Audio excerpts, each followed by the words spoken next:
ইংরেজি বাক্যে নাইদার নরের ব্যবহার সম্পর্কে তোমরা হয়তো অনেকেই জানো, কিন্তু আজকের এই ক্লাসে ইংরেজি বাক্যে শুধু নরের ব্যবহার কখন করতে হয়, অর্থাৎ নর শব্দটিকে অ্যাপ্লাই করে কিভাবে ইংরেজি বাক্য তৈরি করা হয়, আজকের এই ক্লাসে আমি সেটা তোমাদের শিখিয়ে দিব। তো মনোযোগ সহকারে ক্লাসটি প্রথম থেকে শেষ পর্যন্ত দেখার চেষ্টা করবে, তাহলে আজকের এই ক্লাসেই এই ইংরেজি বাক্যে নরের ব্যবহার তোমরা পুরোপুরিভাবেই শিখে যাবে। তো আলাদা আলাদা টেন্সে কতগুলো সেন্টেন্সের মধ্যে আমি এই নর শব্দটিকে ব্যবহার করে তোমাদেরকে দেখিয়ে দিব যে কিভাবে নর শব্দটা তোমরা অ্যাপ্লাই করবে। তো প্রথমে কয়েকটি সেন্টেন্স এখানে লিখেছি। আমি না মাছ পছন্দ করি না মাংস পছন্দ করি। তুমি না পড়ছো না লিখছো। আমি না চা খেয়েছি না কফি খেয়েছি। তো এই যে কথাগুলি প্রত্যেকটি কথা নেগেটিভ। তো এই সেন্টেন্সগুলির মধ্যে এই নর শব্দটাকে এবার অ্যাপ্লাই করে দেখাবো যে আমি না মাছ পছন্দ করি না মাংস পছন্দ করি, অর্থাৎ কোনোটাই করি না। তো এই সেন্টেন্সের মধ্যে এবার নর শব্দটাকে অ্যাপ্লাই করব। তো যেহেতু সেন্টেন্সটি সিম্পল প্রেজেন্ট টেন্সে রয়েছে, নেগেটিভ সেন্টেন্স, তো এই সেন্টেন্সটাকে সিম্পল প্রেজেন্ট টেন্সের গঠন অনুসারে আমরা গঠন করব। I don't like fish. তারপর আমরা এখানে লিখব নর শব্দটি, নর ডু আই, অর্থাৎ এই যে সেন্টেন্সটি, এই সেন্টেন্সের মধ্যে যে হেল্পিং ভার্বটি আমরা ব্যবহার করেছি ডু, এই ডু শব্দটাকে আমরা নরের পরে নিয়ে আসব। তো I don't like fish nor do I like, তারপরে নিয়ে আসবো ভার্বের main form nor do I like meat. So I don't like fish nor do I like meat, অর্থাৎ আমি না মাছ পছন্দ করি না মাংস পছন্দ করি। তো পরের সেন্টেন্সগুলি সিরিয়াল ভাবে দেখলে পরে বুঝতে পারবে যে কিভাবে এই নর শব্দগুলোকে আলাদা আলাদা টেন্সে ব্যবহার করতে হয়। যে সে না পড়ছে না লিখছে, তো এই সেন্টেন্সটি আলাদা টেন্সে রয়েছে, প্রেজেন্ট কন্টিনিউয়াস টেন্সে। তো এর গঠনটা কি রকম হবে?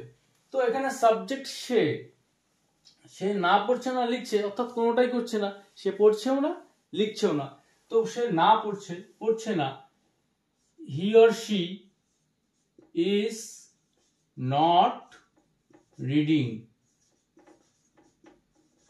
হি ইজ নট রিডিং, সে পড়ছে না। নর, তারপর আমরা নিয়ে আসবো বি ভার্ব। তো আগের সেন্টেন্সটি ছিল সিম্পল প্রেজেন্ট টেন্সে, সেক্ষেত্রে ছিল ডু। তো আমাদের এই সেন্টেন্সে বি ভার্ব রয়েছে ইজ, তো আমরা এখানে নিয়ে আসবো ইজ। আশা করি বিষয়টি clear. He is not reading নর ইজ হি। তারপর আমরা যেহেতু প্রেজেন্ট কন্টিনিউয়াস টেন্সে রয়েছে সেন্টেন্স, এই বাকি অংশটা আমরা প্রেজেন্ট কন্টিনিউয়াস টেন্সেই গঠন করব। হি ইজ নট রিডিং নর ইজ রাইটিং। তো সে না পড়ছে না লিখছে। তো টেন্সের গঠন অনুসারে এখানে আমাদের ভার্বের ফর্মগুলো চেঞ্জ হবে। তো পরের সেন্টেন্সটি লক্ষ্য করো, বিষয়গুলো আরো ক্লিয়ার হয়ে যাবে। যে আমি না চা খেয়েছি না কফি খেয়েছি, তো এখানে সাবজেক্ট আমি, এবং এই যে সেন্টেন্সটি প্রেজেন্ট পারফেক্ট টেন্সে রয়েছে, তো এই সেন্টেন্সটি আমরা কিভাবে বলবো? তো এখানে সাবজেক্ট আমি, I have not taken tea. আমি চা খাইনি। I have not taken tea. নর, এখানে আমাদের হেল্পিং ভার্ব রয়েছে এখানে হ্যাভ। তো নর হ্যাভ আই ইটেন। তো এখানে লক্ষ্য করছো যে ভার্বের ফর্মগুলি টেন্সের অনুসারে চেঞ্জ হয়ে আসছে। তো এখানে যেহেতু পারফেক্ট টেন্স, এখানেও আমরা নিয়ে আসবো ভার্বের থার্ড ফর্ম। তো I have not taken tea নর have I eaten, nor have I taken coffee. তো I have not taken tea নর হ্যাভ আই টেকেন কফি, আমি না চা খেয়েছি না কফি খেয়েছি। তো পরের সেন্টেন্সটি, তুমি না রান্না করেছিলে না ঘর পরিষ্কার করেছিলে। তো এখানে সাবজেক্ট তুমি এবং সেন্টেন্সটি সিম্পল পাস্ট টেন্সে রয়েছে। তো এই সেন্টেন্সটি আমরা কিভাবে বলবো? তো শুরুতে সাবজেক্ট তুমি, ইউ ডিড নট কুক, তুমি রান্না করনি, ইউ ডিড নট কুক, নর, তারপর আমরা নিয়ে আসবো এখানে এই যে হেল্পিং ভার্ব রয়েছে এখানে ডিড। তো you did not cook nor did you. তো আমরা জানি সিম্পল পাস্ট টেন্সে নেগেটিভ সেন্টেন্স তৈরি করবার সময় ডিড আসে এবং তারপর ভার্বের মেইন ফর্ম। তো you did not cook nor did you, ঘর পরিষ্কার করেছিলে, nor did you clean the room. You did not cook nor did you clean the room, তুমি না রান্না করেছিলে না ঘর পরিষ্কার করেছিলে। তো এই সেন্টেন্সগুলোর মধ্যে আমরা এই নিয়ম অনুসারে এই নর শব্দটাকে অ্যাপ্লাই করব। তো পরের সেন্টেন্সটি, তারা না ভারতে যাবে না বাংলাদেশে যাবে, কোনো দেশেই যাবে না। তো এই সেন্টেন্সটি সিম্পল ফিউচার টেন্সে রয়েছে। তো এই সেন্টেন্সটির গঠন কিরকম হবে? They will not go to India nor, এখানে আমাদের হেল্পিং ভার্ব রয়েছে will, nor will they go to Bangladesh. So they will not go to India nor will they go to Bangladesh, তারা না ভারতে যাবে না বাংলাদেশে যাবে। তো পরের আরেকটি সেন্টেন্স প্রেজেন্ট পারফেক্ট টেন্সে লিখেছি। তো এখানে সাবজেক্ট আলাদা। এর আগে একটা প্রেজেন্ট পারফেক্ট টেন্সের সেন্টেন্স আমি দেখিয়েছি, আমি না চা খেয়েছি না কফি খেয়েছি, এখানে সাবজেক্ট ছিলাম আমি। বাট এই সেন্টেন্সে রবিন না টিভি দেখেছে না মোবাইল দেখেছে। তো এখানে সাবজেক্ট আলাদা।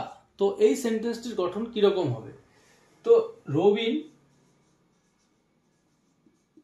has not watched TV nor, এখানে Robin third person singular number. তো এখানে প্রেজেন্ট পারফেক্ট টেন্সে হ্যাজ ব্যবহার করেছি। তো এখানেও ঠিক আমরা নরের পরিবর্তে হ্যাজ নিয়ে আসবো। বাট এই সেন্টেন্সে সাবজেক্ট ছিলাম আমি, তো এখানে ছিল হ্যাভ, যার জন্য নরের পরে হ্যাভ নিয়ে এসেছি। বাট এই সেন্টেন্সের ক্ষেত্রে হ্যাজ, অর্থাৎ যেই সেন্টেন্সে সাবজেক্ট অনুসারে যেরকম বি ভার্ব বা হ্যাভ ভার্ব আমরা অ্যাপ্লাই করব হেল্পিং ভার্ব, সেই হেল্পিং ভার্বটি নরের পরে আমরা আবার নিয়ে আসব।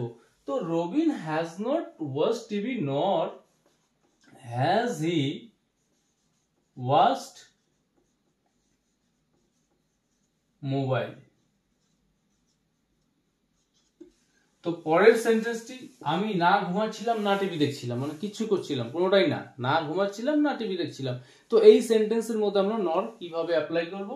তো সাবজেক্ট আমি, আই ওয়াজ নট স্লিপিং নর ওয়াজ, এখানে বি ভার্ব রয়েছে হেল্পিং ভার্ব ওয়াজ। তো ওয়াজ এখানে আমরা নিয়ে আসবো, নর was I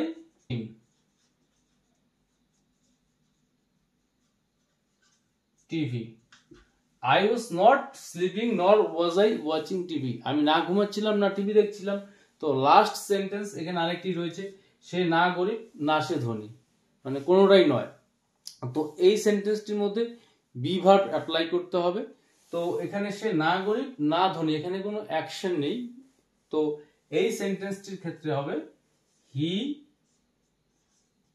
is not poor নর, এখানে যে বি ভার্ব রয়েছে ইজ এখানে নিয়ে আসবো, অর্থাৎ মেইন ভার্বটি এখানে চলে আসছে।